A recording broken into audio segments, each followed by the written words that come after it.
What's up, everybody, and welcome back to Track Talkers. We're going to be talking about Millville. Round 7 of the Pro Motocross Series? Let's go.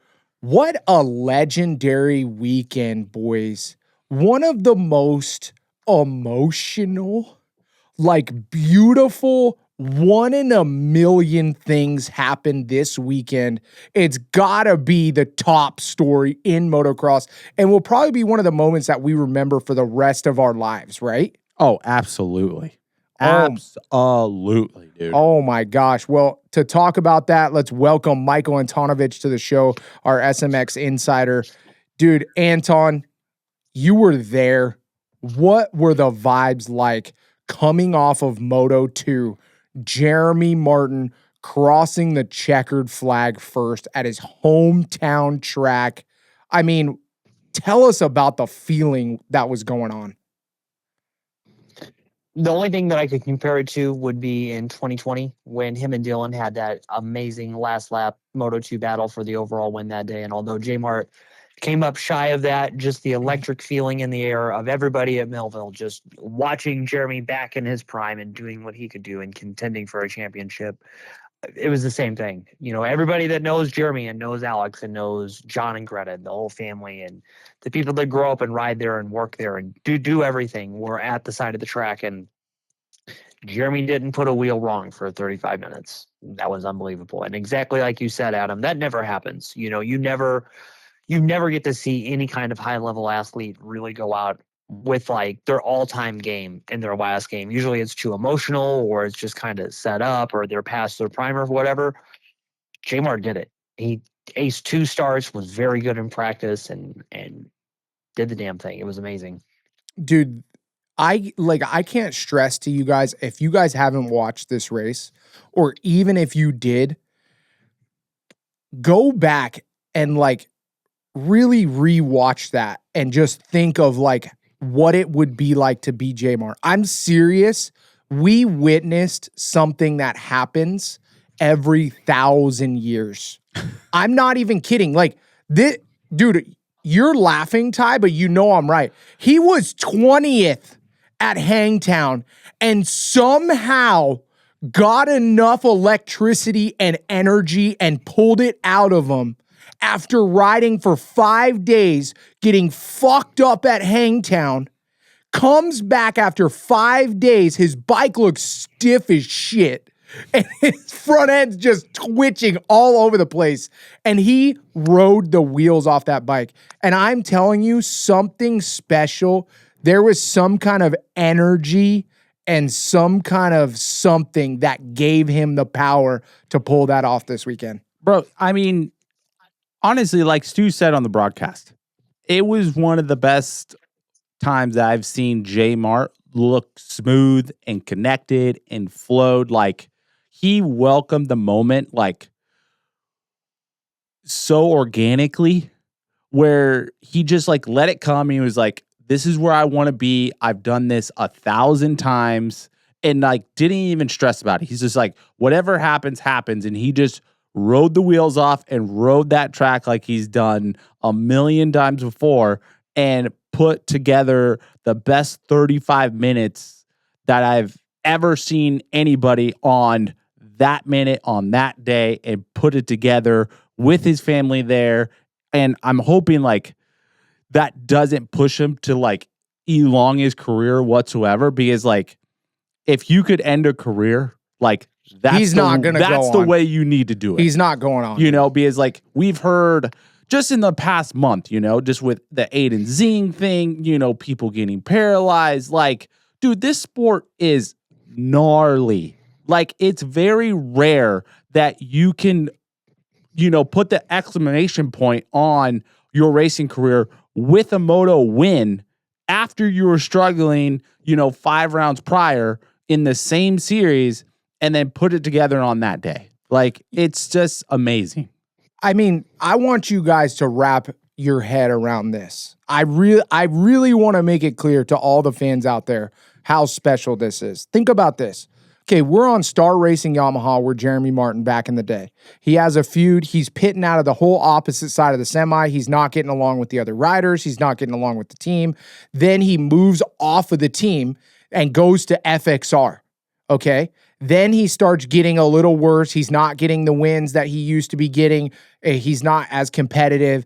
Then he gets hurt I'm skipping along, but then he gets hurt really, really bad where he like kind of retires, kind of doesn't.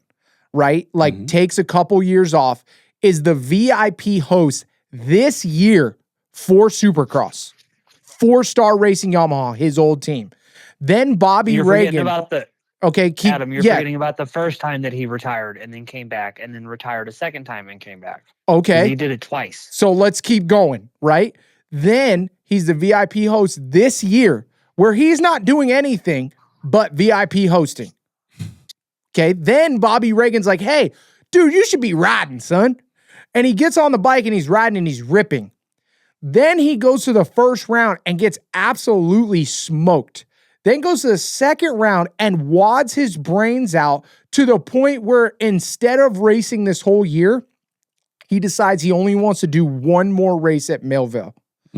Then after being hurt really badly at Hangtown, comes back, rides the bike for 5 days. Then qualifies top 3. Meanwhile, for all this to really work out, okay, Deegan gets hurt last weekend, totally F's himself up and has to rub it out all week. I love that, by the way. Has to rub it out all week. His legs completely bruised and fried. Then on top of it, Joe Shimoda is coming into his prime, and Moto 2, 4 laps in? His 2 rear laps brake in? goes out. Joe Shimoda's things that never happen on factory Hondas or factory teams, really. His rear brake is completely gone. And somehow J-Mart pulls out the win. I mean, but bro, you say that like he wasn't fast enough though, because he still beat Miguel Harrop by 15 seconds. And then Deegan, he had a lead of Deegan by like 5 seconds before Deegan just kind of rode her in on the last like 3 laps. Okay, well, I just want to remind you guys that 5 weeks ago, he was probably more than a minute off. He made up a minute. I know that J-Mart is good at his home track, but he ain't that good at his home track. So what are you saying? What I'm saying is how special this moment and how hard Jeremy Martin tried for his hometown fans and how hard he tried on this specific weekend to make this happen. I mean, this was that moment that will go down in history forever as one of the greatest retirements ever. Yes. Do we agree? I liked the way I explained it better, but yeah. What way did you explain it? I was explaining He was just organic and in the moment? Yeah, and he kept the snowball rolling. And he just went with it and he didn't make any mistakes. He was in the moment. He was the second winningest 250 rider ever in outdoors. Insane. Like he knows how to do it. So, he got that whole shot, made him get that feeling back, and he just went out there and did it. Bro, how sick is it too that he just pulled the fitness out of his ass? Those last 5 laps of Moto 2, he was dying. He was probably dying before Moto 2 even started. And you know what got him going too? The whole shot? The whole shot. He was just like, dude, I'm going to do it. If I keel over at the end of this Moto, it doesn't matter. Just to even put it on even more, like, looking back at Jeremy Martin's career, like, he was never a starter. And somehow he pulled out 2 whole shots. That's what we're saying too. That's what you're saying. What you're saying too. No, because when we looked at the stats on the TV, his average start was 16th for his career or something? I didn't see that, but his average start was like 16 to 18. It was on the broadcast. And he pulled out 2 whole shots. He probably upped his average by like 7 spots this weekend. Oh, shit. Anton, you got anything else to say about that? Yeah, I mean, exactly what you said, just if you look back at Jeremy's career as a whole, all the ups and downs, the Star stuff, the Geico Honda stuff, going back to Star, the Club MX stint. You know, I mean, fucking, we thought Jeremy was dead in the whoops at Detroit a couple years ago. Straight Yeah. up, like, Mm-hmm. you know, and then had it happen again, and all of these things, and there was definitely like a downtick in what he could do. And what you said is exactly right. It was a very advantageous day with so many guys being down and out, it being home for him, everything clicking the right way. But I mean, it's exactly what we said about Tony a couple weeks ago. When you know how to execute the job and you're a two-time champion and you're the second winningest 250 class rider of all time, like you know how to ride 35 minutes. It's just second nature at that point, and you just got the opportunity one more time. The one thing that I'll say, and I like, this is the personal detail of it. I remember in like 2012, Don sent me to Mesquite to watch the World Mini, and Yeah. J-Mart was there on a Rockstar back bike. I want to say it was a Star bike, Mhm. and like wasn't really doing anything great, but there was like, you know, he's going to be good. He's going to be the next guy. He's going to be the next thing. Mhm. To watch Jeremy's career and watch him come out of his shell as being this like very quiet, very docile, for lack of a better term, kind of weird kid from Minnesota. You know, like think about how many Totally. people's names he's mispronounced over the years, or just Yeah. like Jeremy is just very unabashedly Jeremy, you know, in the nicest way. He was so locked in all that stuff, like, get the fuck out of my way. I have to win. I have to do this stuff. All of those times that he raced, for him to come back and do that Star VIP program and try to be around the people, and exactly what he said to Andrea's question yesterday in the press conference, like, I have no need to come out and continue my career. I did exactly what I need to do. There's other things in my life. It's so nice to see someone grow up from being a teenage boy to a fucking man, a man with other priorities, and has done the challenges, respects what he has in his world, has so many people that love and care about him.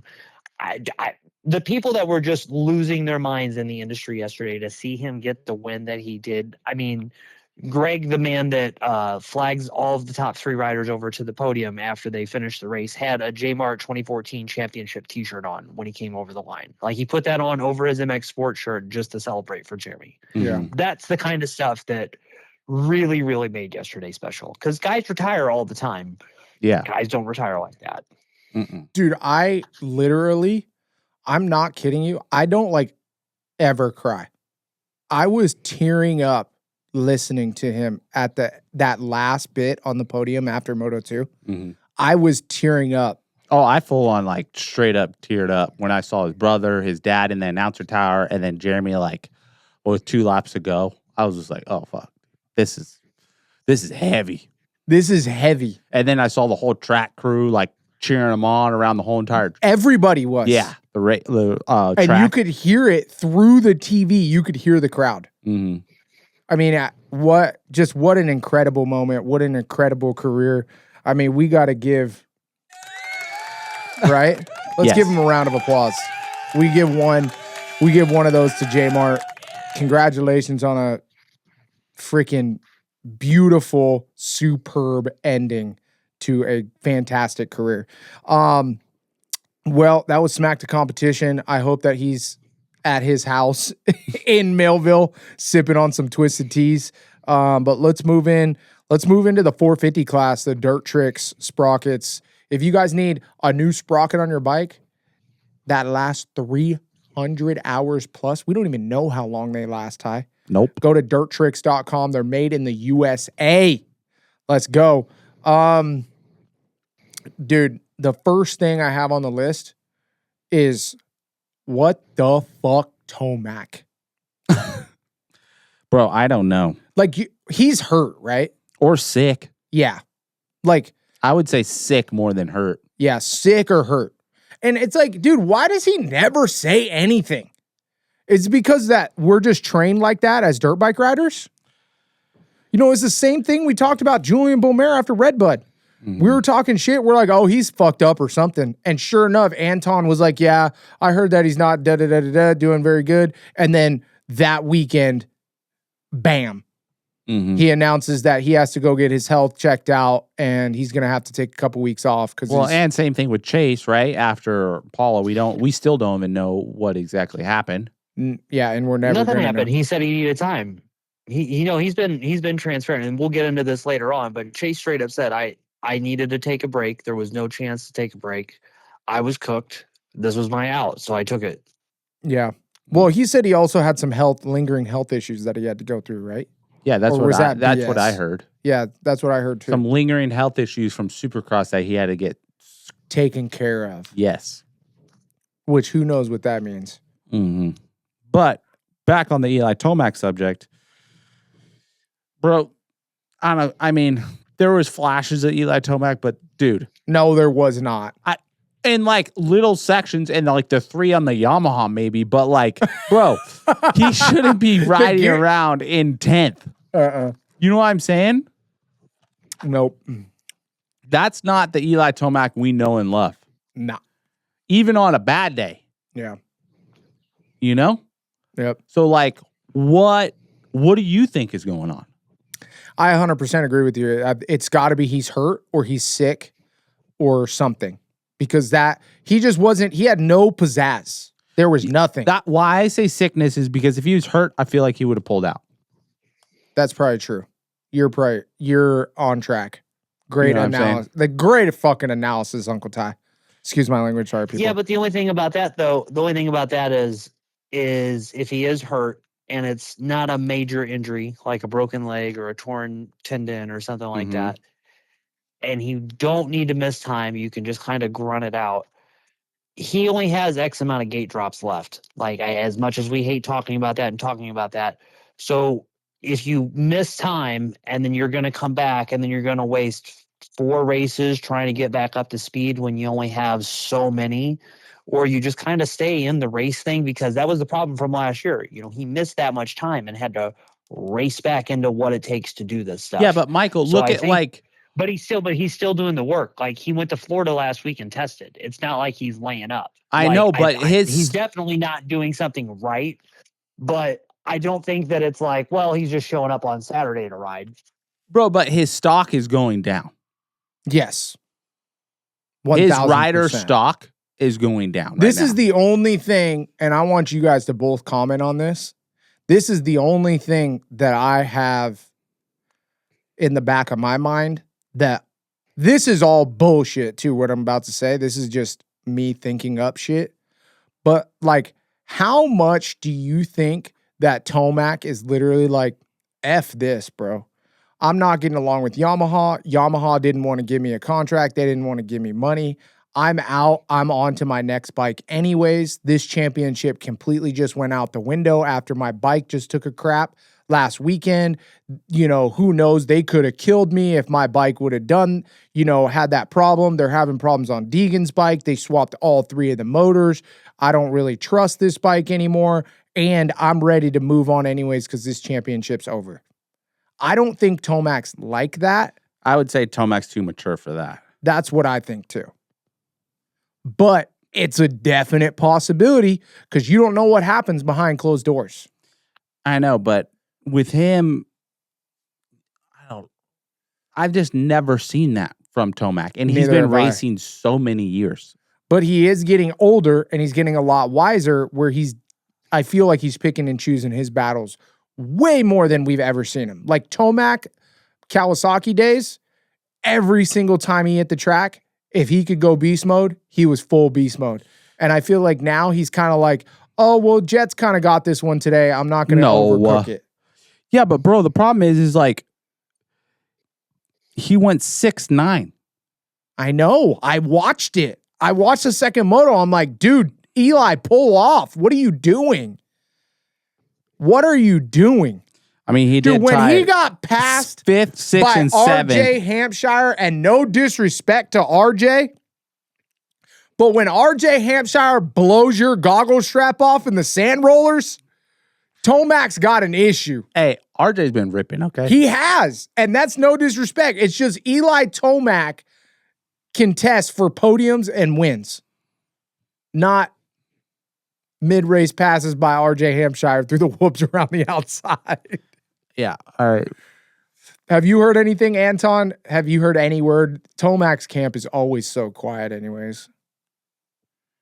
Yeah, it's just he's there doing the job. And like I said, he went to Florida and tested last week. So there's still doing something, because I do feel a little bit how you feel about what you just said as a hypothetical. Like, hey, I know I'm going on to the next thing a little bit, so maybe there is an eye to that. And he knows Yeah. he's still going to be competitive, because if he wasn't going to be competitive anymore, he wouldn't be going for what it is. He wouldn't be saying all the stuff that is out there. Yeah. What you said about his rider stock going down, like, I get it a bit, because there are so many, like, the beast is dead. Fucking, he's over the hill. Dude, I've learned so many times by now, like, how many times on Eli, he's never going to deliver a Cowie Supercross championship, gets to, or gets one done, gets this done. Like, every time you count him out, he comes back and does what he needs to do once he refreshes. And like, he doesn't, look, he's definitely been to the races before and looked like he's not having a good time. Yep. At the races right now, when he's with his family and he's doing his thing around the bus and just like going through the motions, he seems like he's fine. Yeah. I'm watching Moto 1 right now.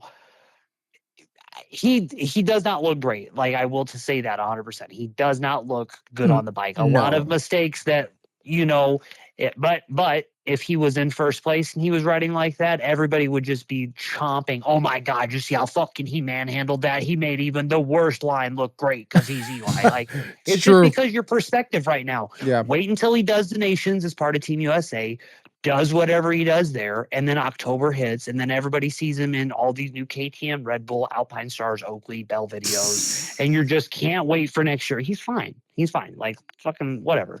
The summer's already been decided. Who knows how the SMX thing is going to go? That's something we'll discuss later. But, like, yes, it is. I think it's the same thing that so many people had built up around Jorge, which we're not going to get into as hard on this show. But when there was so much expectation of, we're going to get this, we're going to get this, we're going to get this, and it does not come to be, and then it's a lot of searching and looking, but you're like, yeah, but look at the circumstances around all of this stuff. He broke his leg, came back halfway through this thing, was racing his way into shape in Supercross, but wasn't really doing that great, was superstar dependent then. All of that stuff that had, all the advantage of the scoop tire from SMX last year was out the window because everybody else had figured something out. So, like, it's just kind of maybe another tear-off year. Unfortunate, because how many tear-off years do you have this late? But then if you re-sign a factory contract with KTM, who, I don't know if you guys saw the news, but Bahaj has committed to all KTM racing efforts going forward in 2026. So it's not like that program's going anywhere. Yeah, that's MotoGP, awesome. Dakar, all that stuff. So, like, he's good. Get through this. Come back next year and see what happens. All I'm saying, okay. Tell me something. What you saying? If something's going to come out of Eli Tomac's camp on something's wrong, I think it's going to be this week. Yeah, if it don't come out this week, it ain't coming out. But Or do you think they're holding off until Washougal and then or they're going to try to fix it with the week off? I think it is a fantastic idea for whoever wants to contend with Jet Lawrence to take off starting after Washougal if you want to get ready for SMX and beat Jet. Because right now, so you're saying that you need to take time off away from racing to prepare to race SMX for Jet? Yes. Because we talked about how Michael talked about how Eli broke his leg. Jet blew out his knee. And he looks better than anybody by far. I mean, the dude is going down the hills and scrubbing his front wheel, just straight tucking and saving it and just going. I mean, he's so fast and his bike looks so good because he's making it look that way. And I'm sure it's a decent bike, too. But dude, Jet's on a whole nother planet. He might be in a whole nother solar system. He's so intuitive on his motorcycle. It is insane. And he's got more spunk. You can tell, dude. Yeah, but he knows he's always in the best position somehow. Always. Like when he passed both of Aaron Plessinger and Chase Sexton, I was like, bro. Yeah, but it's weird because that was like a little luck and a little bit of like, damn. Yeah, but he does that all the time. I know. And that's where, That's where Supercross gets interesting because that doesn't happen all the time to him. I know.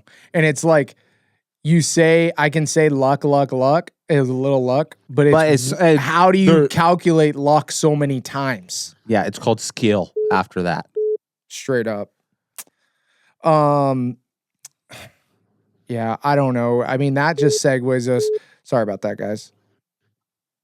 That segues us right into his brother, Hunter, who actually, okay. He's got to win during the week. Now I'm going back to like my. No, I heard it on like Pulp MX or something that Hunter said he gets smoked every day by Jet. No. There's no way. I heard it. No. Okay, who cares? No, there's got to be some days that Hunter is better than That's Jet. fine. That's fine. There probably is. And this is like. There probably is, but Jet lets him be. Anyways, regardless. These are facts now because he won a moto this weekend. So there's definitely got to be days during the week that Jet or Hunter wins. Yeah, but that brings me into my segment. What is your segment? Do you think that if it was Eli or Chase in front, do you think Jet would have tried to push and catch him? Because I do. I think because Jet knew it was Hunter, he's like, hey, bro, like a little Ricky Bobby type of shake and bake deal. Was like, I'll let you get a win, but I ain't gonna let you get the overall. No. Dude, second moto, he powdered him. Yeah, but bro, he came from back. He smoked them. No, Adam, hey, bro, but this is the thing you got to think about with Jet, bro. Somehow he's a freaking genius as well. He's like, dude, it's Moto 1. Who cares? Second is just as good as a first. You know how many riders say that? That is literally a saying in motocross when you're having a two moto format. First and second is just as good, or second in Moto 1 is just as good as the first. Anton, what were you going to say? No, I would agree with that. Like, almost a little diabolical if you think about it. Like, sprint that last 5 minutes. I'll let you have it. You're going to win. Think that you have to go balls to the wall because that's just going to keep me a little bit fresher for the second one.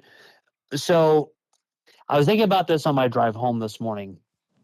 I really do have a little bit of belief that Jet knows that if he let Hunter have one, then it's like, oh, I just opened up Pandora's box because now he's going to figure it out. I don't buy into the narrative of like there's a battle brewing between them. There's going to be this animosity, any of that stuff, because especially talking to you two, I love my little brother like he is a part of me. He might as well be my firstborn child in the ways that I view him. And I know you two view that same way about them. And the way that I see those two protect each other and how excited they get for each other and all that they've come, I don't see any kind of anything like that getting between them right now. I know. I don't see anything like that coming up at all. I don't see like where people are seeing that happen. I think that Hunter's probably like, damn, man, how close am I going to get? How close am I going to get? Because in the second moto, he really looked like he had Jet kind of like flustered for a few laps in the beginning. Like I watched Jet mess was up a pushing. couple corners that I haven't seen him mess up, and Hunter was right there looking good. And I was like, oh, I think you might have little brother on the edge right now. And then Jet pulled it back in and then did what he needed to do. But there was a moment where I'm like, yo, Hunter's going to get him. Hunter is about to break him, and I don't think Jet knows what's coming. Yeah, but Michael, this is where me and Addie can touch on this very deeply because we have trained together a lot, motocross and supercross, and we know where each other's edges were, and when if someone had an edge on someone for the day, we were sometimes both smart enough or both dumb enough to test that edge. And it took us a very long time to submit to one another on who was better that day. And Addie can test to this is like, if I had a 5-second lead, Addie knew what level I would push it at because I was already at a certain level at that day on what level I would go to beat him that day. And he knew some days he wasn't able to go that level. And it was vice versa. 100%. And that's where like, it's a little bit easier to submit to your brother because you know how far he will push it because you know how fast he is. Yes. And even when you're pacing 100% agree. Jet will go to the fucking limit before Hunter will make it happen. Hunter has a cap. I don't think Jet has a cap. Yeah, and but Hunter knows that. I know Hunter, he just like you, is like, if he's feeling it on that day, he will go there. Yes. But if he doesn't but he don't feel it near as often as Jet does. No, absolutely not. But they're still getting bonus checks at the end of the day. 1 and 2 bonus checks for the Lawrence family are not too bad. Yeah, but he said on the Gypsy podcast, on the little snippet, he said, you can't split $1 million after losing the SMX championship. And after Moto 2, his interview was bitter, dude. He's like, yeah, if I was faster, I would have beat him. He's getting frustrated. Like, big time. Bro, you remember how frustrated you would get when I would smoke you? When? There has been a lot of times, bro. I remember specifically, I almost lapped you at Oatfield. Okay, yes, I 100% agree with that.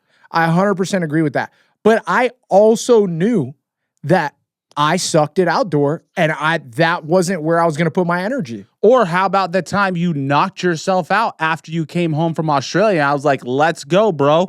And you literally KO'd yourself in the middle of the freaking rhythm section. I mean, I did do that. I got off a plane. What was it, like a day later? Don't even set the scene. No, it was like a couple weeks later. Either way, bro. Either way, no matter, I'm not going to do that to you because I love you. I love you. I knew where you were already going to go. No, I'm not. You don't know where I'm going to go. Oh, I know. It doesn't matter. Either way, we had a lot of fucking battles, and there was days where you would whoop my ass, and I either had to push it to the limit and try to get there and see who was going to crash first. Mm-hmm. And most of the time I would crash. And then you knew when there was a day where I was faster, there was nothing you were going to do about it. Yep. And the problem is Jet has now done that, I think, too many days in a row.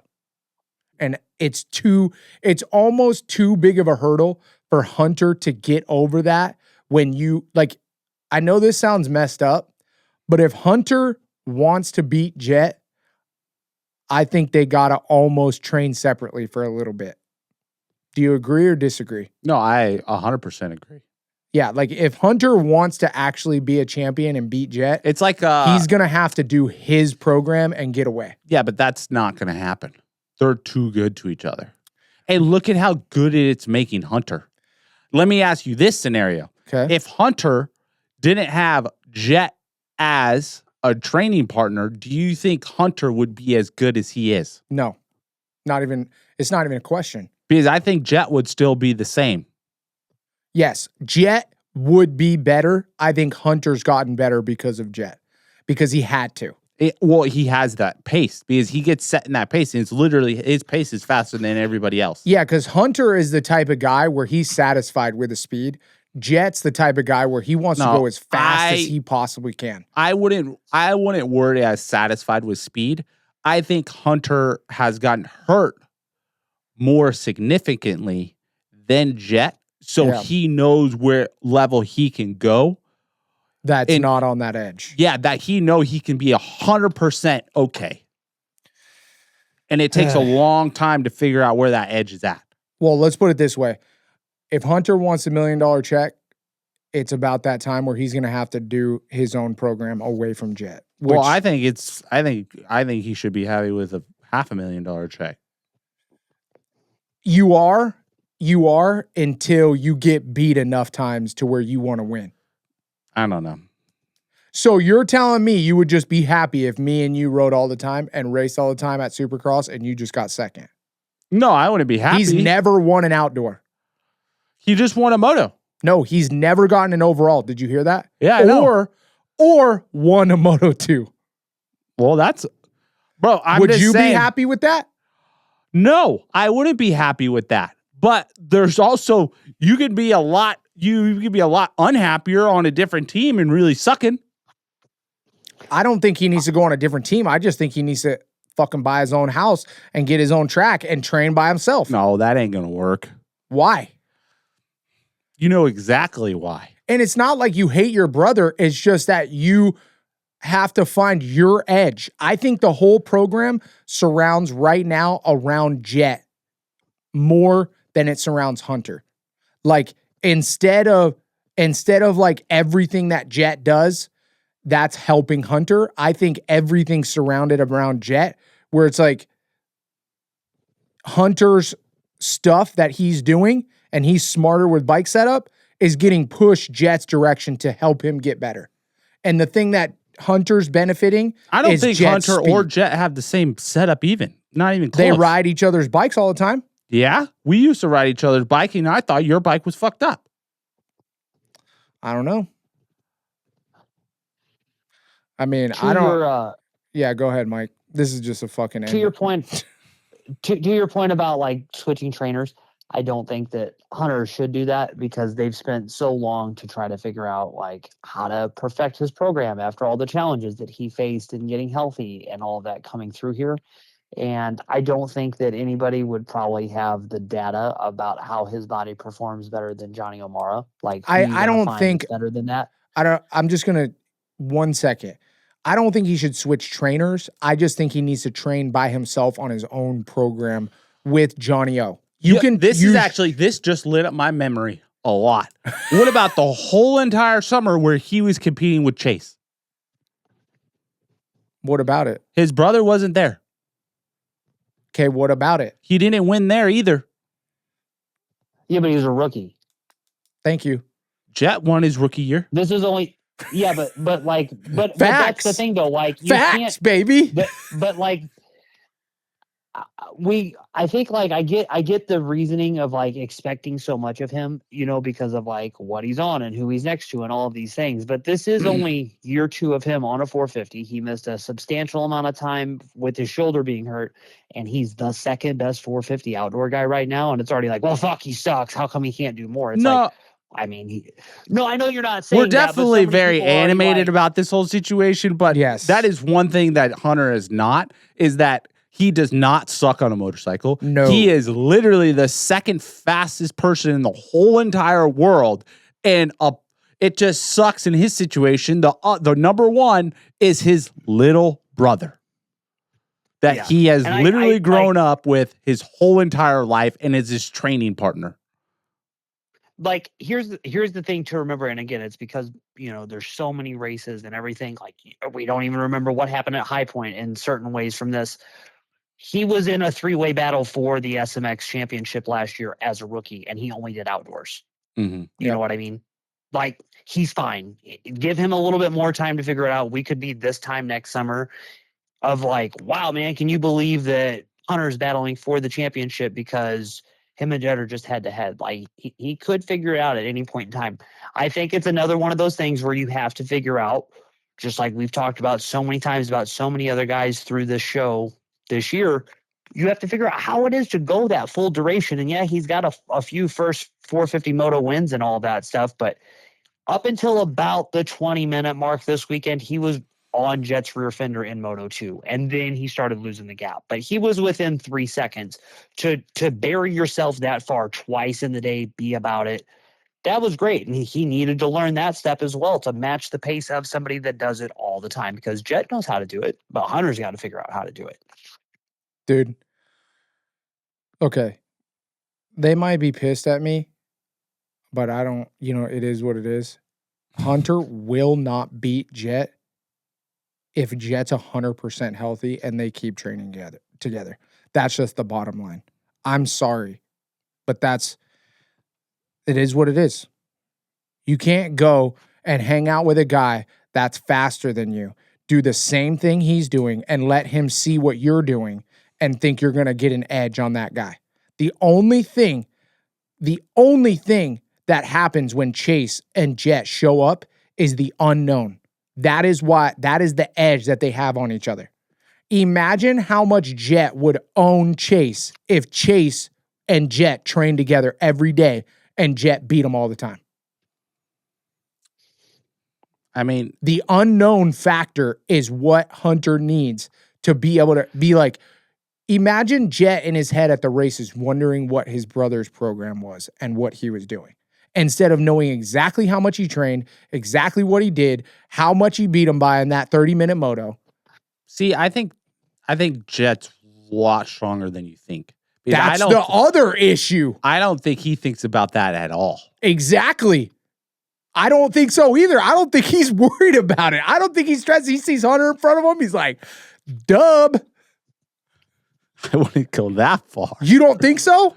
No. Ty, if we were racing amateur motocross and you saw me out front at Oatfield and you were in second, what would be on your mind?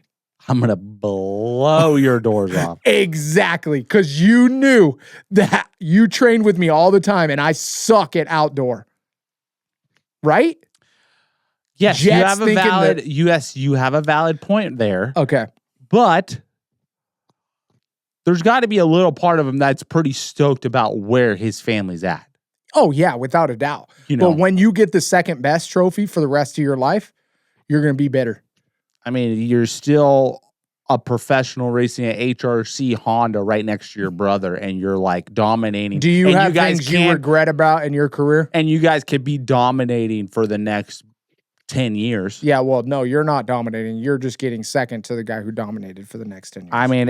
I mean, me looking back, I would take Hunter's career. I know he probably is a little pissed about not winning here and there.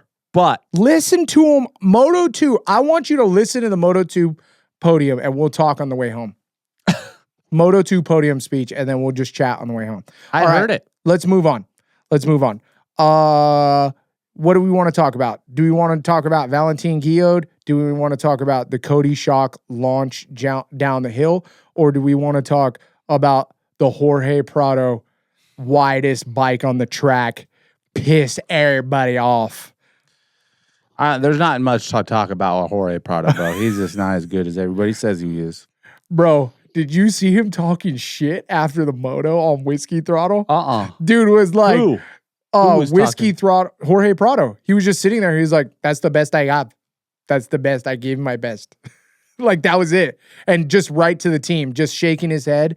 And like, you could tell by the demeanor on his face, he was just like, I don't know what to tell you guys. Bro, he got freight trained by like 20 guys. No, not 20, but like 8. It was 8. It was I like thought 8. it was like 4. No, it was like 8. He got freight trained one lap by like 4 dudes. Like one lap was 4. It was like 2. But yeah, and then to the Barsha like stuff maneuver. Oh, dude, that had no on his pass too. Oh, that had no. What'd you say, Anton?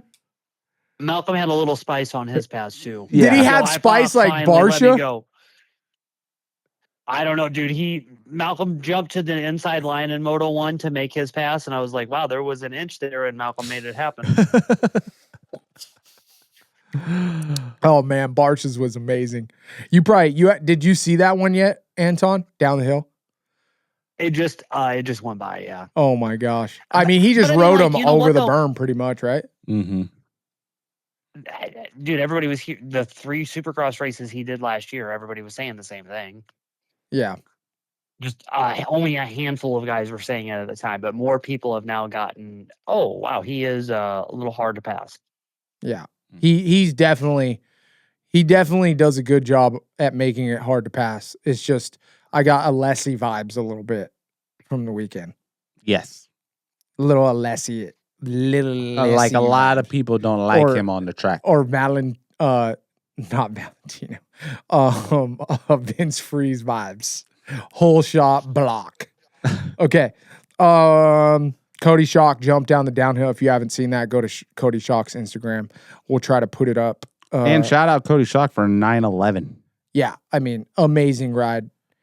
I can't remember, but I thought he said they were working on something on his bike that they improved. But dude, how gnarly was Justin Cooper's crash? He's lucky he didn't break his femur or something, dude.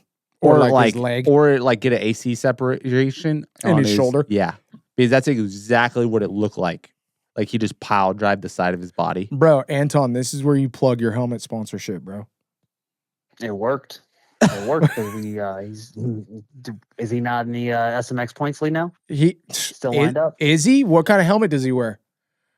Where's HJC, Arfa X10, R10, something? I don't know. It's a Hey, prototype. all They don't of even them. know. The one that he's wearing ain't the same one that's coming out in a couple weeks. I guess there's another one coming. There you go. There you go, dude. The HJC is leading the SMX points. Mm. What up? And that's a perfect segue into what do we think about the SMX points? And do we think do you think it's kind of like a little BS that everybody gets double the points in outdoors towards the SMX points? Dude, we already went over this. I just want a quick little recap. It's absolutely silly. I think your overall results Should be on your the points. day, But we is talked about this already. Anton said they had it 2 years ago like that, and then it was confusing, and then they didn't, and then they doing it to make people ride outdoors. It's already confusing, so just do it the right way, but confusing. Anton, please chime in on this. It was something ones at 26 points because that was what the Supercross ones were, and then they went back because then yes, one position didn't get a point. It's something. Yeah. I remember that conversation. Yeah, that's no, but I agree with you, Ty. I do agree with you that it should be your overall that determines hey, you got this for this many points in the day. But then it would just because already too what does your overall even mean? Championship. What does your overall even mean at the end of the day? Nothing. It's just nothing. No, I mean the only thing that it means is that it's your bonuses, basically, right? Yeah. So for the factories, for the top five, that's all that means for overall. And then all that matters is basically your moto scores. Well, and then on top of that too, this is where you kind of get. We had this whole conversation a couple weeks ago, and I'm glad that we're going to talk about this because we brought up divisionals and Supercross championships and what's important and what's not. Mm-hmm. To lead the whole SMX thing, and I'm not just saying this because it's J-Coop right now, I mean this in general. Yeah. If you have the lead of that after you get through 28 races, which as we've seen after this weekend, we're 24 in, it's a battle of attrition because guys are weeded right now. Everybody's hurt, everybody's sick, everybody's tired, everybody's got a problem in one way or another. How do you have nothing to show for you did 28 races? Yeah, you just get your points reset, but there's nothing to show for that. Yeah. But then also, what would that value a regular season championship when there was a regular season Supercross championship and a motocross championship that to introduce the sport to new fans, you already kind of have to really delicately tread to explain what's what. Mm-hmm.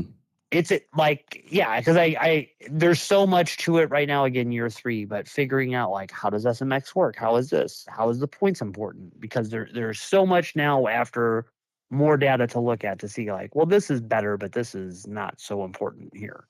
Yeah, because somehow Jet, I'm looking at the SMX points standings right now. So Justin Cooper's in first, Cooper Webb's in second, Aaron Plessinger in third, Chase Sexton in fourth, Malcolm Stewart in fourth or fifth. Jet Lawrence in 6th, Hunter Lawrence in 7th, and then Eli Tomac in 8th, Joey Savacci in 9th, and then Ken Roxon is in 10th.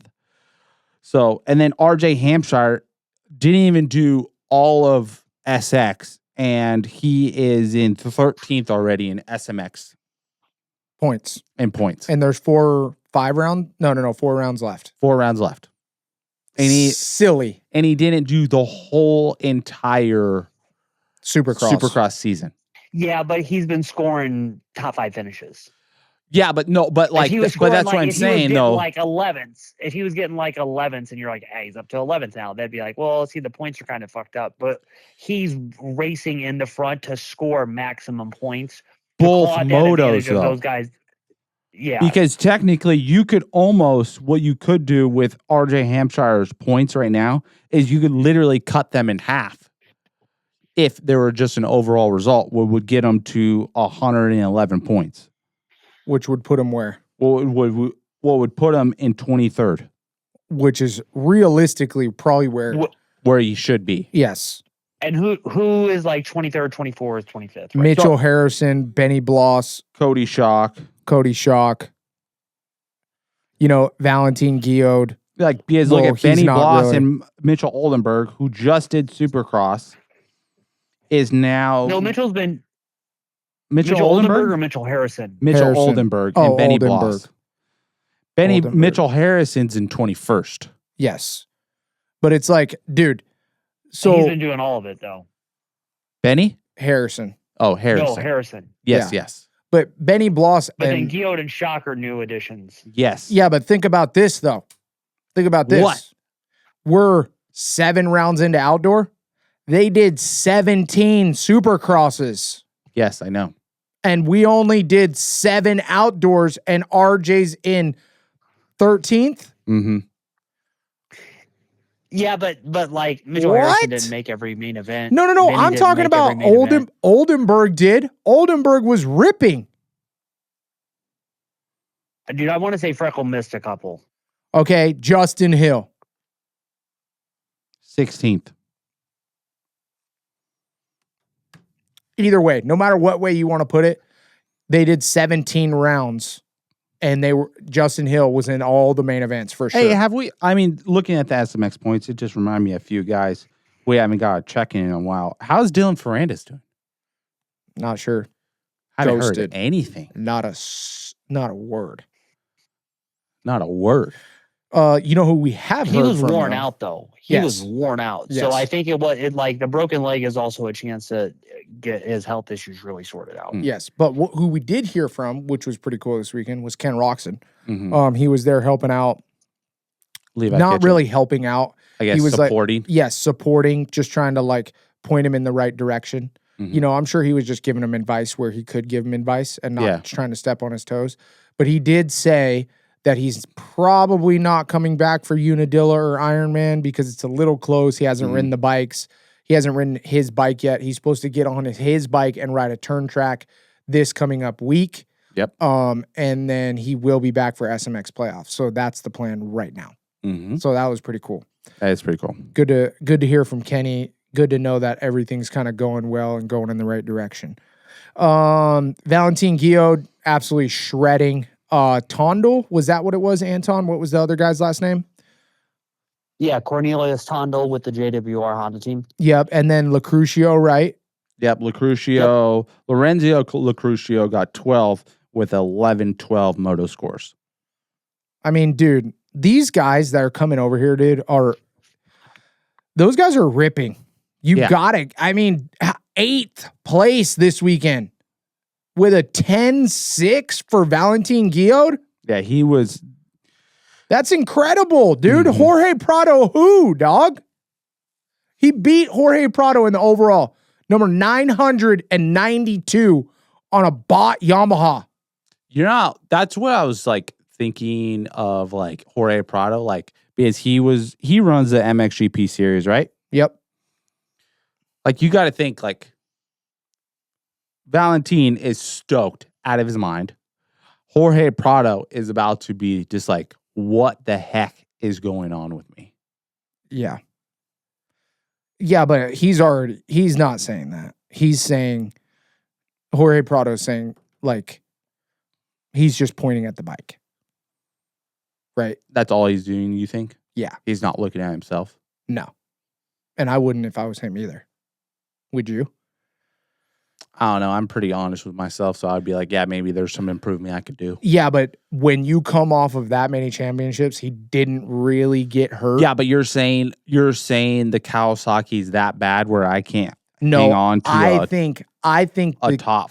I think he's been on a did get fifth, gas. second moto, but the first moto was 12th. I think he's been on a gas and a KTM for so long, and he's gotten used to that bike. He's trying to turn that Kawasaki into that bike, and it's not going to happen. Mm-mm. That's why I asked him that question. That interview was like, dude, it took me 6-8 months of straight riding the Suzuki just to know what it would do underneath me compared to a Honda, and those are both Japanese bikes. Mm-hmm. Without like changing, catastrophic things like suspension, chassis parts, and everything. Yes, exactly. I think the key over there is he has to stop thinking that it's a gas and stop thinking it's a KTM and accept what a Kawasaki is and try to Utilize adapt. what the Kawasaki does good. exactly. Yeah. You got to start riding to the Kawasaki strength because that's what you picked. All right. Anything else in the 450 class, boys?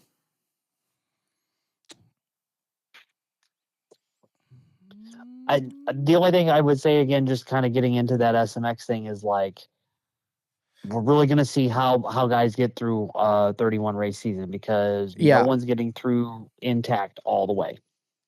Yeah, I wanted to talk about that. We'll bring that up in the Acerbis. We're going to go through the Stan Benson Racing 250, but I want to talk about the whole prioritizing the championships in Big Al, Big Dub, for sure.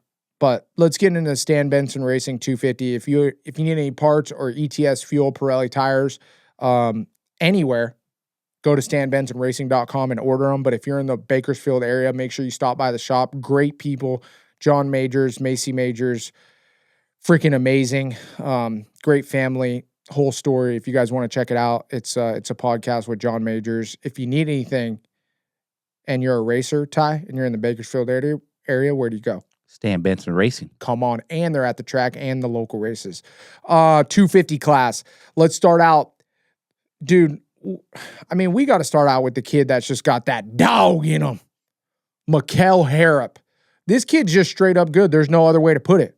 And he's coming together. He's getting better every week. He's getting the starts down. He's getting the tracks dialed in. The bike is looking good. The bike's looking good. He's figuring out the format. I like the way he's talking. You can tell by his swagger and his tone and the way he carries his voice that he's building confidence week in and week out. And you can see that translating onto the track. And right now, I don't know if he's the fastest Triumph rider, but he is the guy that you're relying on to get the best result week in and week out consistently, right? I would say so, yeah. I mean, Jalek Swoll is obviously coming back from a huge Achilles injury, and we got to talk about that because I don't know how I missed that, Ty, but you said there was a little love lost between Mikel Harrop and Jalek Swoll. Yes.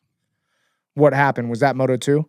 I believe it was it Moto 1 or Moto 2? Michael, did you see that? I can't remember. They're all kind of blending together. I think it was Moto 1. No, they were coming. It probably was Moto 2 because Jalek was further up in Moto 2. Yeah, Jalek was way up in Moto 2, like right up there. Yeah, then it was Moto 2. They were coming down. After the catapult, they went up onto that high corner, and then there was a left, and they were coming down the hill. Yep. In that off camber, and Jalek was kind of on the inside.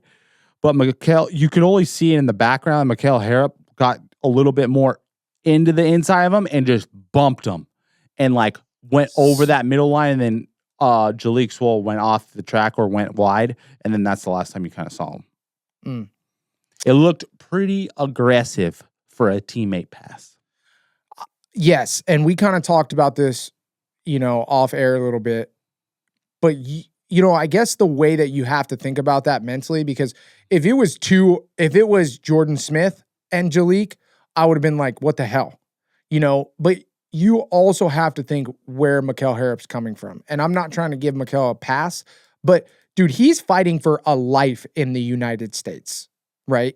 Like that's realistically what he's fighting for too. Not just a ride, but a life and a career over in the United States. If he doesn't produce better than everybody on his team, it's going to be tough to go, hey, why wouldn't we just sign another guy from the United States and just make all this happen if you're not doing it? And Mikel Harrop, I really believe he has put in some great results and he's getting better and better. Obviously, we haven't seen him ride Supercross, which is a big factor.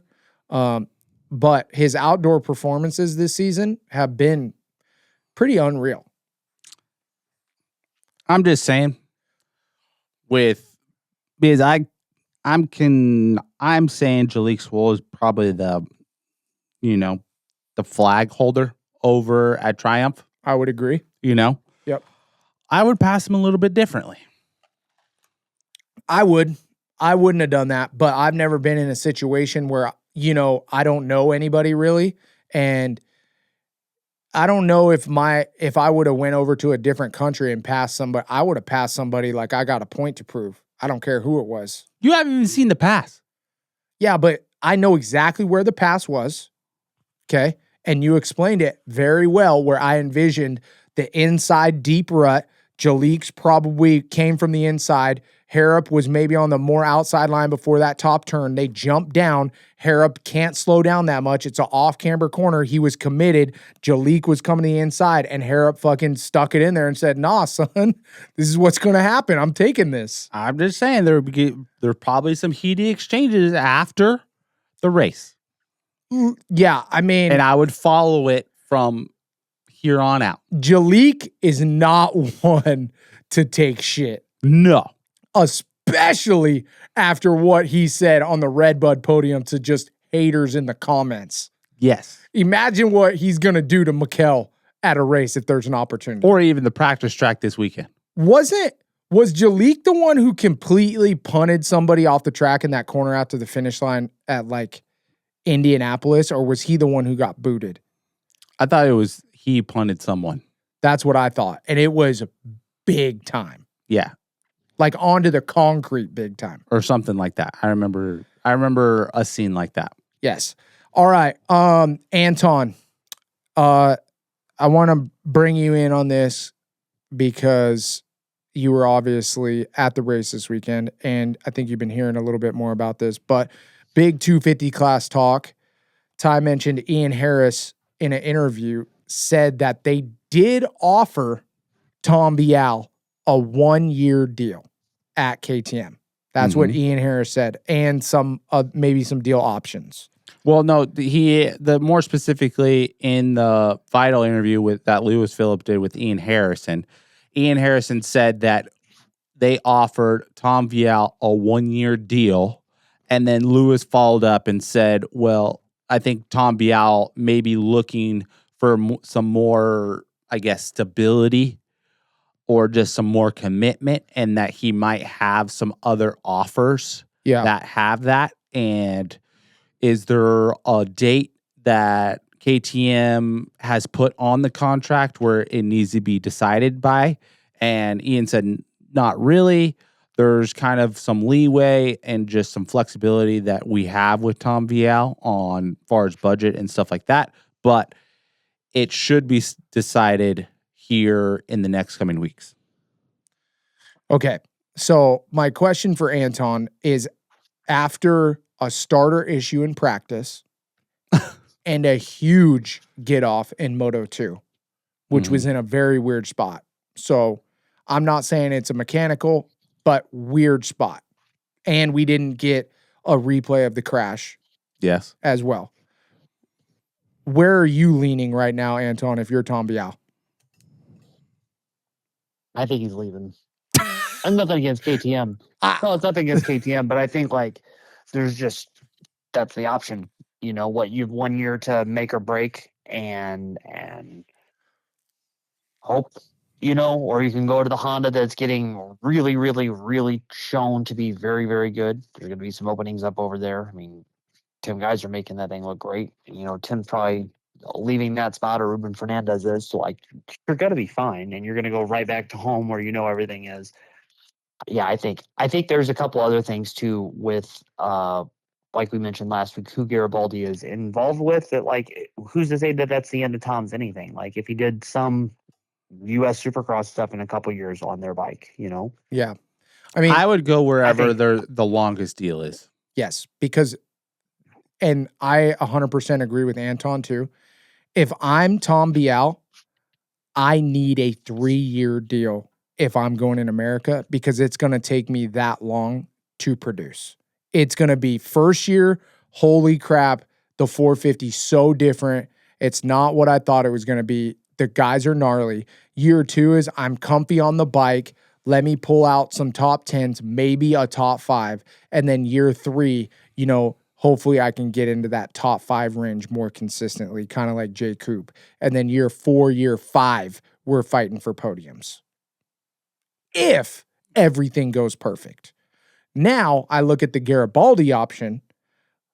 Anton nailed it right on the head. It looks like to me that Honda has the best bike for outdoor right now. It's proven on Tim Geiser. Okay. He's more comfortable on those tracks over there. And on top of that, it seems like to me, as of right now, the competition is as stiff at the top over in Europe. But after that top 3, it doesn't seem like it's as stiff of competition in MXGP? Yes or no? I agree.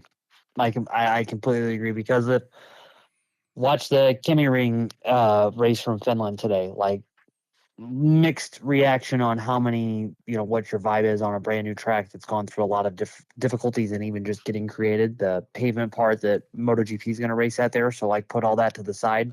16 people and 21 people in the two biggest classes for the world championship is not like the strongest look, you Yeah. know, but the guys that are racing it are great. I mean, if you know the competition that's there and when they are firing, it's a pretty diverse mixed bag. Like could make things really, really interesting come next year. But yeah, it's the same thing. There's 5, 6, 7 guys, but then it's still trying to figure out who's going to step up and be the next guy because Jorge's gone now. Jeffrey only has so long. Like there's a lot of things that line up to make it look like Tom could go over there and do a very good next chapter in his career.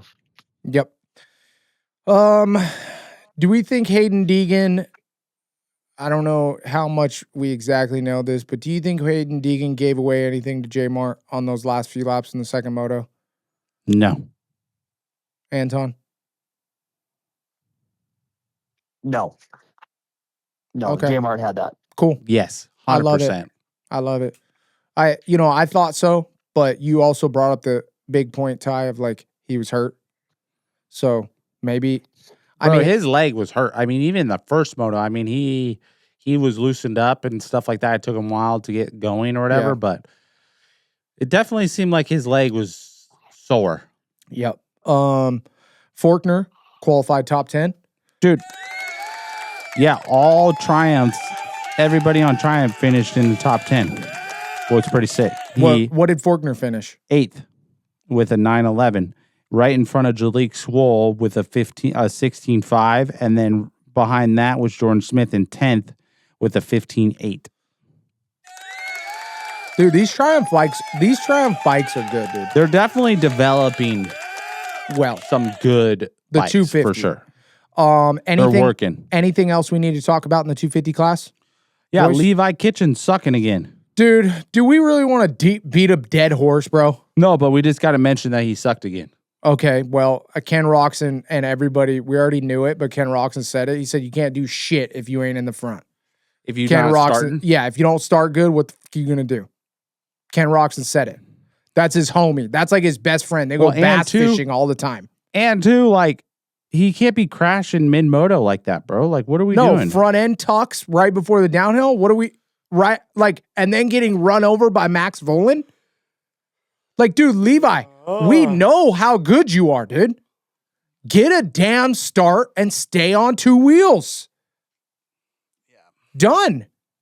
And you're ripping. You're podium guy every week. If he gets a whole shot and stays on 2 wheels, podium guy every week. In Hammaker, tough weekend. Damn. Bro, is he hurt? I don't know, but he started Moto 2, but he rode off. So, yeah. Anything else, Anton? No, I think that was pretty much it. Okay. I mean, that battle between him and Joe was amazing. That was unreal in that Moto 1. That was so rad. Man, do we think Joe gets confidence or less confidence from that? More. Me too. I think that was a lot closer than he normally is. Yeah. And I think that helped Joe battle through no rear brake in Moto 2. It's like, well, fuck, I got to go do it. I better stay out here. If I pull off, like, what else am I going to gain? Yeah. I don't know why I always do this as, like, a human being, but, like, when he does good like that, I just always hope, like, I'm like, fuck, I hope he could fucking transfer that over to the SMX and it's not just, like, a restart. Yes. You know? Because 100%. somehow he always just, like...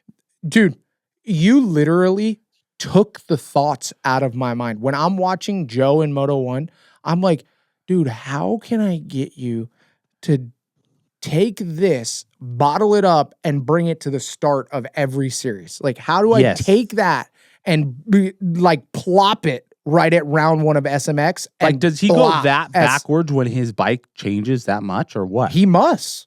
When he has doubt about his bike and he can't figure it out, he can't put his mind focus in the right spot. Yeah, he can't force it. No. Nope. Okay. Anything else in 250? We wrapping that up? We good? Yeah. Okay. Let's move on. Aturbis.com. Do you want the best fitting plastics, Ty? I already have them because I have a Turbis. There you go. Go to aturbis.com, getting the best fitting plastics in the world. And they have some really cool colors. I really love the gray.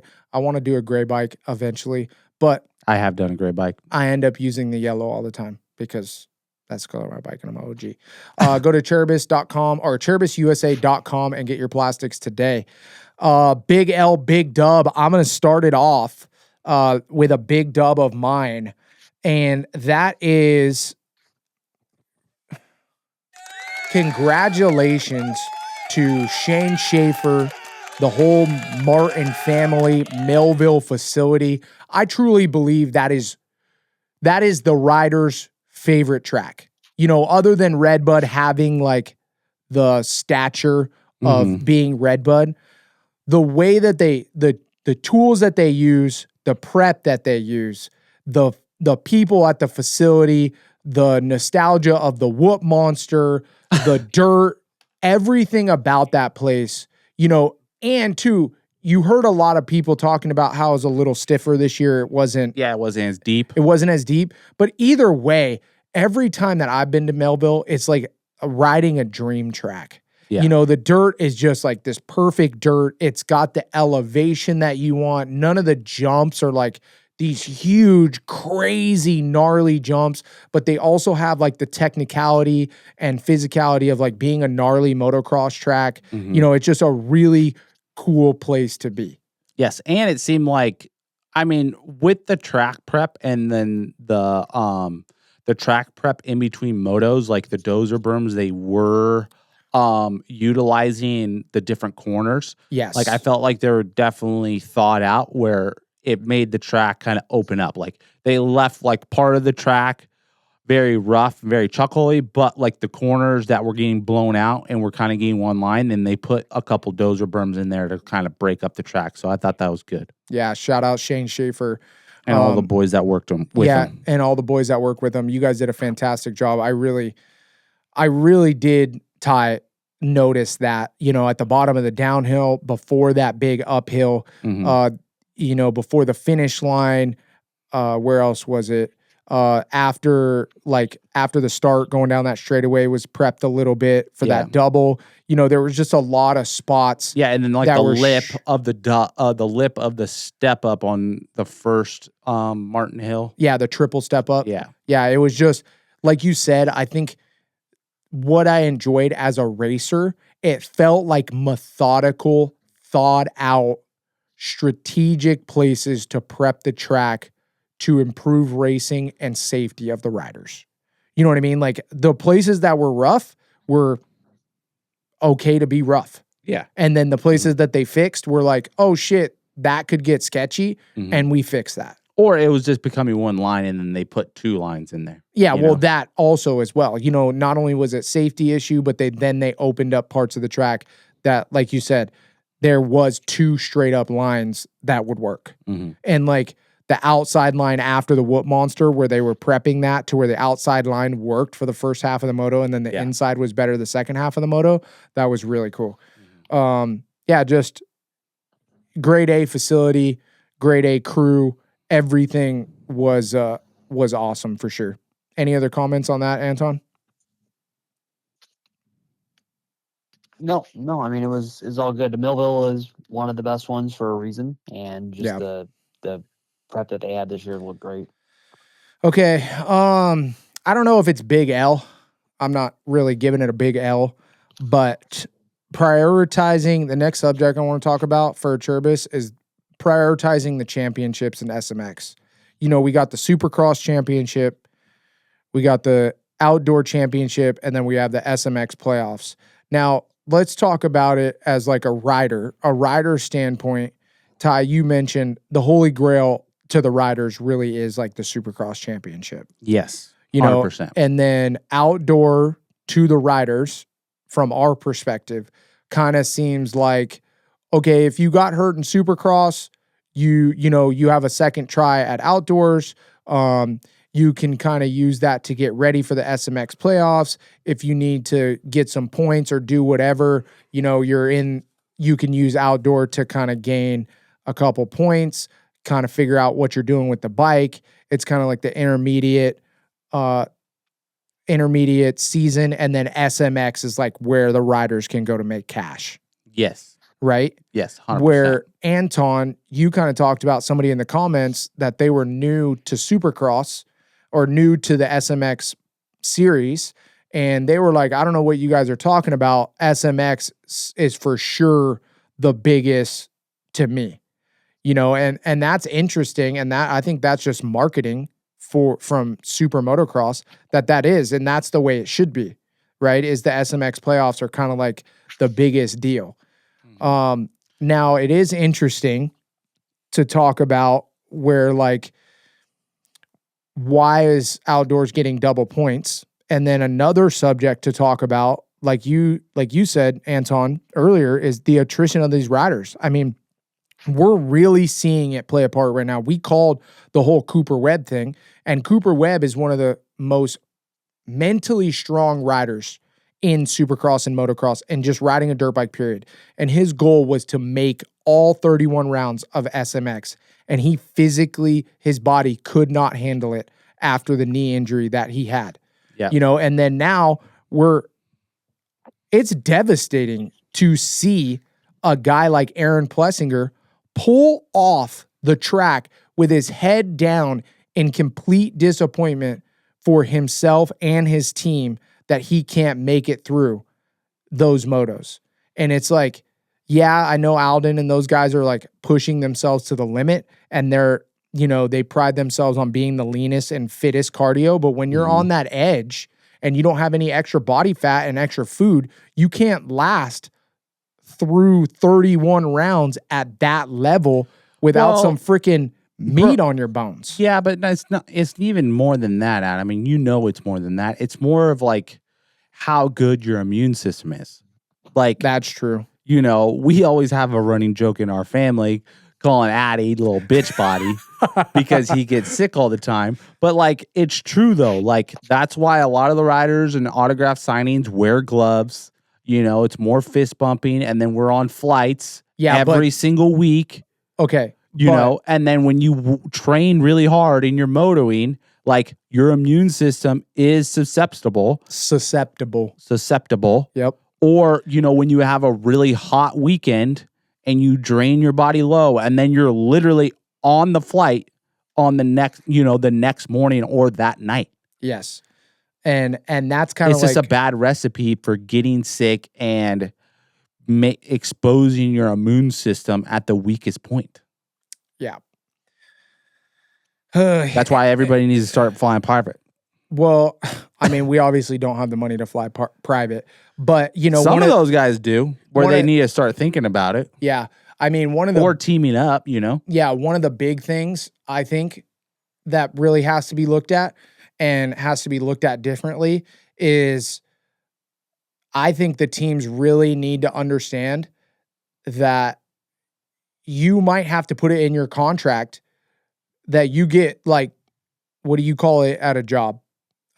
When you get paid for vacation, what do you call it?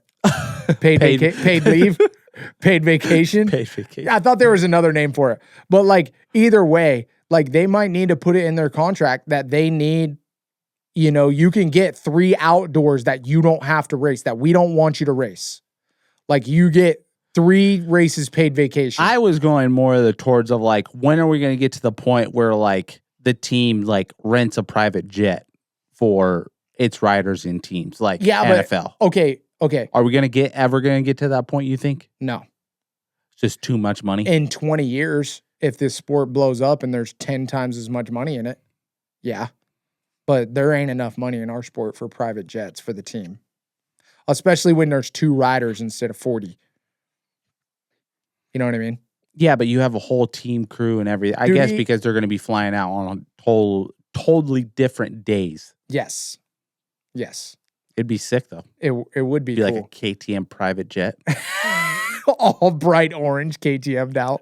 I really do think though that there needs to be paid leave during, an outdoor season for 2 or 3 races. Well, their salary, so they're going to get paid anyways. It's not like they're not going to get. But you know what I mean. It's not like NFL where you have to go to the game to get your game check. Yeah. Or something like that. I don't care about the payment thing. I mean, I do care about the payment thing, but I guess more what I'm saying is like, we want it to be more okay and able for the team. Like, hey, dude, if you need to take 2 races, 3 races, kind of like Chase Sexton, like if that's what you need for your body because we're pushing you too hard, then that's what you need, And like if you're out of the Supercross championship, take your breaks during Supercross, get ready for the outdoor push. Bro, motocrossers are not wired that way. No, they're not, but they're going to need to start changing. There has to be changes made with this format with 31 rounds. Anton, back me up on this, dude. You've been there watching these dudes drop like flies. Bro, not to shoot darts at Michael, but I guarantee you he's pretty strung out right now. And he's not racing 30 minutes and training during the week. Yeah, you definitely hit a burnout. Like, you definitely hit a point. I mean, they're at every single time. Everybody hits the same little lull in Supercross. And then we had that off weekend a few weeks ago. And then everybody came back in at Southwick and was like, why the fuck am I here? Everybody universally felt that one. And then now you're kind of back into it, but everybody's eyeing up the break after Washougal just to get it through. Yeah. But I mean, the last 3 weeks have been pretty gnarly. Everything's been really, really healthy up until this point this year. Yeah. Some injuries, Chase Jet, Hunter, Eli, people got hurt, no biggie. It happens. But then up until 2 weeks ago, up until Redbud, everybody was really, really excited because the 450 class depth was so much. And then AP, went a little bit too deep, feeling under the weather. And now he's feeling the effects of it 2 weeks on. And who knows how long that'll take. And does that mess up the rest of his summer, motocross nation, all that, Yeah. You can definitely tell that it's that kind of thing. And then to get back to the J Coop thing of what we were talking about earlier, going into this weekend when Cooper announced that, he wasn't going to be able to make it, I was like, well, now he's definitely going to get the top SMX points and that'll be all good. And I was just like, easy day. We're in for an easy day. He's just got to do what he's got to been doing. Top 5 speed, no problems. 3 laps into the first practice session, stacks it up. And then the whole day becomes survival, realistically. Do what he did in the first moto, and that was good. But then the second moto was faded outside the top 10 and then made some passes late when, just baseline fitness kicked in. He made up a couple moves in the last 2-3 laps. Yep. But what should have been the easiest day of the year just became the hardest day of the year. And everybody's feeling that. Jason's out now. Jason's probably done for the season. Like we said, AP, got to see what he's going to do to come back from that. Julian's out. It's just weird. And how do you get guys to take time off? You know what I mean? Because who's going to fill those spots and all of those things. So it's such an interesting scenario for all of that, but they're not going to stop racing. They're not going to cut races down. You just got to figure out. I asked this question in the press conference yesterday and Chase nor Jet had an answer to it, but I'm sure that somebody somewhere is going to start doing the math of like, what is the strategy? Do you have to take some time off? Could you miss 2 or 3 races select through the summer? Like, if I don't really care about that championship, if I get my work done in Supercross or whatever, what is the balance? Because to the same thing we said about SMX next redoing amateur stuff, we're kind of watching a regeneration of how this whole sport's done. Yeah. So see how people take that on. Yeah. I mean, I guess my eye-opener to the whole SMX thing and like taking time off is like when you have 2 guys that made the entire round 31 rounds last year out of every rider. You had 2 guys. And now we only have 1, and that's Justin Cooper. And he's barely hanging on by a thread. Mm-hmm. I mean, barely hanging on by a thread. Yeah, we need to reevaluate. I mean, reevaluate's the word I'm looking for. Like, I don't know. Maybe you restructure the points or something where like you can drop 2 rounds. There you go. That's what SMX needs to do to protect their riders. And it would make the championship a little closer. Imagine if you could drop 2 rounds of Supercross and 2 rounds of outdoor. No? Why are you shaking your head? Because this is exactly what would happen. You have a bad race. And then you're not going to be like, oh, dude, I definitely can't take a weekend off now. Well, guess what? At least you can have a bad race and kind of like call it a night. You don't have to come from 40th to 1st and spend yourself. But then you're getting rid of like the historic rides. Not if you do it twice. I don't know. I mean, I don't think that's a bad idea. 1 and 1. Or you get 2 for the series. Use them wisely. Oh, you could use 2 in Supercross or 2. There you go. No. I mean, it's a SMX championship now is how they're trying to sell it. I know, but you can use 2. You got 2 for the year, Supercross and Motocross. You can drop points. Is that for the current series they're in? Or just the SMX points? The SMX points don't even matter to me. I don't even know why they got it. It's silly, dude. Like it realistically is. Like it's silly to me. Especially when they're doing double, triple points, right? They're doing single and then double and then triple points. What's a 3-point gap when you're doing triple points at the final round? Yeah. What's the point? I mean, what? I mean, that makes no sense to me. All right. We're going to move on. California Coast Plumbing. If you need any plumbing options in Anaheim, California, California Coast Plumbing does commercial plumbing. Check them out. Get hooked up. Phone number's at the bottom of the screen. We love those guys over there. Chad Gores, the whole family, Jeff Gores. They're amazing people. And we appreciate them supporting the show. Anaheim, California. Who's in the trenches, boys? Well, I don't know who's in the trench, but Jet Lawrence is definitely laying some pipe.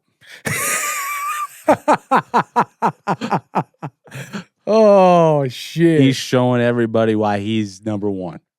I mean, we can talk about Jet. Who's in the trenches right now? I have a laundry list. Eli Tomac, Jason Anderson, Aaron Plessinger, Colt Nichols. You love putting Colt Nichols on there, huh? I noticed on Colt Nichols' thing it said they had to adjust his SMX points and take 5 away from him. Why? I have no idea. I was just looking at him though. Okay, keep going. Who else? I was just gonna start ranting off random guys. Kate Clayson in the trenches, bro. Oh gosh. Hey, but you know who's not in the trench? Who? Justin Barsha. Somehow he went 8-7 for a 5th overall. So does he claim that he got a 5th? Yes, 100%. Even though he got points for you don't get 5th 7th place points. No, you don't get 5th place points, but you get 5th. You were the 5th best on the weekend. Technically, right? Technically. On how it maths out. Anton, you got anybody that's in the trench this week?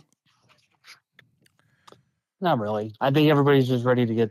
I think everybody is just ready to get through Washougal. In the trenches and the whole industry? This is the outdoor grind right now. And it's good, and it's been fine. Like, weather was amazing this weekend. Weather at Redbud was great. Southwick weather was great. It's not like we've been hit with some crazy ones. No crazy rain, no nothing like that. It's been pretty good, but it's a lot, man. It is just a lot of stuff going on, and even little things too, like Yamaha doing those bikes that they do. That's a massive undertaking for a team like that because it's all new wheels, it's all new plastics, it's everything getting covered. It's new stands, it's new pit shirts, it's all this stuff that's just more and more and more work that you do in the middle of the season to do it again. And it makes stuff nice. Like, you have to do it. You need that stuff. You can't just race black and blue bikes all season. Yeah. But it's just, man, 31 weeks is a lot. Yeah, it is. Some heated battles that we need to take note of, though. Justin Cooper is 1 point ahead of Eli Tomac in 3rd place in the championship. Then in 4th place, it's RJ. Really? Yeah. That's it? That's it. RJ Hampshire is in 5th place in the championship with 221 points. So he's about 20, Talking to the microphone. 25 points behind Eli Tomac. So there's a beefy or a head-to-head battle for 3rd and 4th in championship points between Eli Tomac and Justin Cooper. I mean, that's got to be pretty top doggy to say that you're in 3rd place, right? I would say that's a really, really big bonus for Justin Cooper Huge bonus. if he gets 3rd place in the championship in the outdoors. Well, let's talk about this. Okay, so to me, the guy who's in the trenches right now, okay, I wanted to kind of let you guys talk, but dude, I felt some type of way after the fucking Moto 2, and I seen Sexton 48 seconds back. And I know he went on the podium, and he was like, I'm just not on their level. I'm trying to get my shit figured out. You know, but like you're 40 seconds off the 2nd place guy, too. Mm-hmm. Like, how is he going to make up that much time? Are we worried about Chase? Are we worried about Chase going into SMX or not? We're just like letting him do his thing. I mean, are we, Or is he throwing in the towel and he's like worried about his Cowie now? bro, are we ever worried about Chase beating Jet? Damn. I mean, the hopes were up. He's our last American hero, or are we just claiming Jet as American now? I mean, Jet's pretty much American, right? he's American as it gets, bro. Yeah. Yeah. Pretty much. Hey, He's not. but Yeah. on for real's note, at this point, I think Chase is looking at it as like, dude, it's still 3rd. Dude, 3rd, 38, or 3rd, if 2 you seconds back. asked Chase what 3rd was like at Dallas Supercross this year, he would have said 3rd is the worst position in his life. Well, yeah, that was Supercross. That was a few months ago. Yeah, when he was fighting for a championship. He didn't just take a month off and say, yeah, some stuff is going on. I got to get some stuff squared away and I'm going to come back and just go at my own pace. And I'm definitely not going to get hurt because that's exactly what his attitude seems like on the bike is like, this is where I'm at today. I will push when I feel comfortable to push. Yeah. But 3rd is all right with me today because I am not in this championship and I don't need to go to that cycle level and ride such on the edge. Yeah. Yep. That's what it seems like to me. I would agree. And James Stewart even said it on the broadcast, bro. Dude, Jets just whoop these guys so much. It's like, why take the chance? Yeah. You know? And two, it seems like he's really, really on a different level right now. Like Jet's better than I think I've ever seen him. Like better than he was when he did perfect season. Jet. I mean, he definitely seems on point. That's for damn sure. And he definitely lets it known that he's better than everybody. Yeah. Let's finish out the show, boys. X brand. Does the zebra keep his stripes? Dude, we talked about so much shit this episode. I don't even know what to talk about. I would say Eli Tomac does not keep these stripes. He's going to figure it out or something's going to happen where we get new information and then it's going to all make sense. Are we going to see Eli Tomac finish out the last 3 rounds of the series? Or after Washougal, are we going to see him take a bow out and get ready for SMX? Bro, Eli Tomac's so fucking weird. I could see him coming out in Washougal and be like, dude, you know, I had a little food bug. I am all ready to go and come out and win Moto 1 at Washougal. Anton, is Eli Tomac good at Washougal? Eli Tomac's really good at Washougal. Eli Tomac's really good at Washougal. Like really, really good, right? Remember the battles of him and Chase Sexton at Washougal and Chase couldn't pass Eli Tomac? Yeah. But with that even being said, it just reminded me on how hard it is to pass at Washougal. And if that fucking 18 guy is out front. It's going to be, dude, it's going to be hard for anybody to track that guy down. Okay, I know this is a weird turn, but does Rider D have a really good, I know we talked about this, but is that the most exciting thing to watch is Rider D at Washougal? If Rider D could do good in motos, I mean, I'm stoked for how he's actually qualifying. He's actually showing speed and some sort of promise to other teams. Like, if his, he just needs to figure out the motors.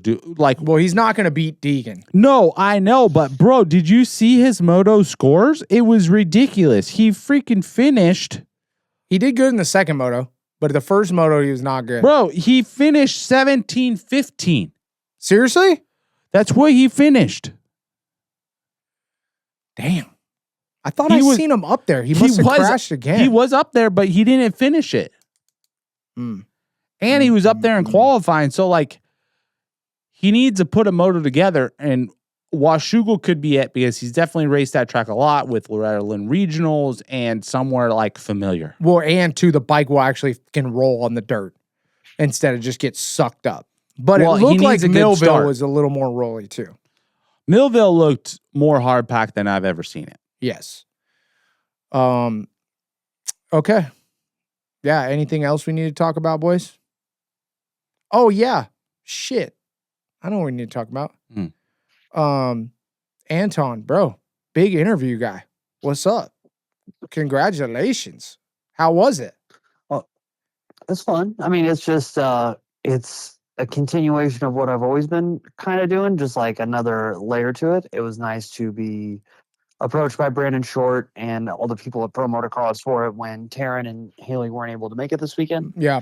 But yeah, it's fun. It's cool to do that. And I appreciate so many people having nice words for me about it because it's a lot of responsibility for that. It's one thing, to just like talk my Swap Moto Live stuff or now my course heading thing. And it's just me talking and saying what I want. But when you're doing something on behalf of the series, it takes a whole new weight and it's a lot of responsibility. For everybody that doesn't know what we are talking about, what did you do this past weekend, Michael? So they do the Friday media day. So they have the media scrum there. So I hosted the interviews for Pro Motocross's social clips that are on Instagram. And then yesterday I hosted the press conference after the race was over with the top 3 finishers in both classes. So hell yeah. Kind of like, I mean, again, say I've done all that stuff. I've always been at media day. I'm almost always in the press conferences and all of that. But, it's different to be the one that's got to kind of direct stuff. And then yesterday was an interesting day because, if you're from Minneapolis, or if you go to Washougal or to Millville, everybody tries to fly out that night because you can get a flight out almost to anywhere from that airport. So everybody was quick to bail. So it was a short press conference. So I had to hurry that thing along. Kind of weird when you're trying to get as much information from everyone as you can when time is of the essence and you maybe have their attention for 10 combined minutes. Yeah. Got you. Yeah. And then you have Jeremy Martin there who just wants to never have that thing in and just drink his Michelob Ultra. Yeah, his Michelob Ultra. Yeah. That was sick. Some of his answers were cool. I really did like how he just kind of said, yeah, I'm ready for the next step. That was kind of the gist of the conversation. He's like, I'm ready to move on. And me and him are probably going to do more VIPs at SMX. There you go. I'll see him I'll see the winner of Millville hanging out right next door at SMX doing VIP stuff. Hey, that's funny. VIP experience, just price went up. Price went up. That's awesome. Cool. All right. Well, I think that's it, boys. Anything else we got to mention? We got Loretta's coming up, right? Mm-hmm. That should be cool. I'm more excited to see what the results are at PIR MX. There you go. Oh, that's a crazy ass race, man. Yes. That is sketchy race. Concrete gate, bigger double in the middle of that thing than at the Nationals. It's only like 20 feet wide. Yeah, 20 feet wide. You got four guys, and then they pay what, $8-9 grand to the privateers. Love it. PIR. Pitch black track. Pitch black. Pitch black. Half the track's in the dark. Yes. Pitch black. Yep. Thursday night motocross, baby. PIR. If you guys haven't checked it out, check it out. Yeah, you need A little bit of a figure out where contact it's at. high from the crowd, even though For they say sure, no smoking, without a doubt. doesn't Yep. matter. You'll You're in get a Portland. little extra from the crowd ski up in Mhm. Washington. Love it. Yeah, looking forward to Washougal. Should be a good event. Always love the track there. I love that it's a different dirt texture, and it seems like finally some different guys will excel. But yeah, thank you guys. Thank you guys so much for watching Track Talkers. This is round 7 of Pro Motocross Millville. If you haven't, tell your mom, tell your friends, tell your grandma, tell your dad, tell your brother, right? If you got a brother, tell your brother. Yeah, we appreciate you guys watching. Thanks to all the fans. If we didn't have you guys, we wouldn't have anything. Hit that like and subscribe button, and we'll see you guys next week.